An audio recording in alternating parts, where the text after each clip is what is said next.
Breaking చూస్తున్నాం. Neat paper leak అంశం వ్యవహారంలో కేంద్ర విద్యాశాఖ మంత్రి ధర్మేంద్ర ప్రధాన్ రాజీనామా చేశారు. రాజీనామా లేఖను ప్రధాని మోదీకి పంపించారు. ధర్మేంద్ర ప్రధాన్ రాజీనామాకు కాక్రోచ్ జనతా పార్టీ పట్టుబట్టిన సంగతి తెలిసిందే. సిజేపీ ఉద్యమంతో ధర్మేంద్ర ప్రధాన్ దిగొచ్చారు. ఆయన రాజీనామాతో సిజేపీ పోరాటం ఫలించింది. సిజేపీ విధించిన డెడ్ లైన్ లో ధర్మేంద్ర ప్రధాన్ రాజీనామా చేశారు. నీట్ ఎగ్జామ్ పేపర్ లీక్ వెలుగులోకి రావడంతో కేంద్ర ప్రభుత్వంపై తీవ్ర విమర్శలు వచ్చిన సంగతి తెలిసిందే. దేశవ్యాప్తంగా వేలాది మంది విద్యార్థులు నిరసనలు చేపట్టి పేపర్ లీక్లపై కఠిన చర్యలు తీసుకోవాలని కేంద్ర విద్యాశాఖ మంత్రి ధర్మేంద్ర ప్రధాన్ రాజీనామా చేయాలని డిమాండ్ చేశారు. నీట్ లీక్స్ ఆ తర్వాత 21 మంది విద్యార్థుల మృతిపై కాంగ్రెస్ జనతా పార్టీ జంతర్ మంతర్ దగ్గర ధర్నాకు దిగింది. అయితే వారికి మద్దతుగా నిలిచిన సోషల్ యాక్టివిస్ట్ సోనం వాంగ్చుక్ ఆమరణ దీక్షకు దిగుతున్నానని ప్రకటించారు.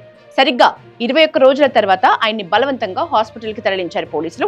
ఆ తర్వాత కూడా దీక్షను కొనసాగించారు. మరోవైపు సిజేపీతో పాటు సోనం వాంగ్చుక్ అడుగుతున్న డిమాండ్లలో రెండింటికి కేంద్రం ఒప్పుకుంది, ఒకటి మాత్రం వదిలేసింది.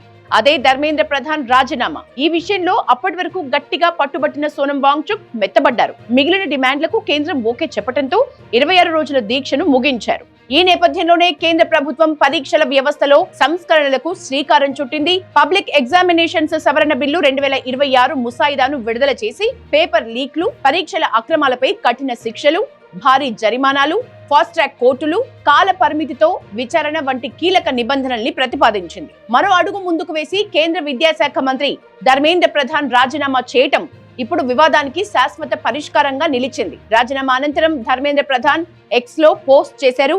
యువత ఆకాంక్షలను తాను గౌరవిస్తున్నట్లు తెలిపారు. 10 రోజులుగా జరుగుతున్న పరిణామాలు తనను బాధించాయన్నారు. నీటి అక్రమాలు వెలుగులోకి రాగానే సిబిఐ విచారణకు ఆదేశించామని, విజయవంతంగా మళ్లీ పరీక్షను నిర్వహించామని అన్నారు. బాధ్యతల నుంచి తాను ఎప్పుడూ తప్పుకోలేదన్నారు. యువ శక్తే ఈ దేశ అసలైన శక్తి అని, వారి భవిష్యత్తు కోసమే రాజీనామా చేసినట్లు ధర్మేంద్ర ప్రధాన్ ఎక్స్ లో పోస్ట్ చేశారు. దేశ విద్రోహ శక్తులకు అవకాశం ఇవ్వకూడదు అనే ఈ నిర్ణయం తీసుకున్నట్లు ఆయన తెలిపారు. మంత్రిగా ఇన్నాళ్లు తనకు అవకాశం కల్పించిన మోదీకి కృతజ్ఞతలని ధర్మేంద్ర ప్రధాన్ ఎక్స్ లో పోస్ట్ చేశారు. మరోవైపు ధర్మేంద్ర ప్రధాన్ రాజీనామాతో కేంద్ర మంత్రివర్గంలో విద్యాశాఖ బాధ్యతల్ని ఎవరు చేపడతారు అనే అంశంపై ఆసక్తి నెలకొంది. తొందరలోనే కొత్త విద్యాశాఖ మంత్రిని నియమించే అవకాశం ఉంది. అయితే రాజీనామాపై కేంద్ర ప్రభుత్వం నుంచి అధికారిక ప్రకటన, రాష్ట్రపతి ఆమోదం, తదుపరి బాధ్యతల కేటాయింపుపై పూర్తి వివరాలు తెలియాల్సి ఉంది.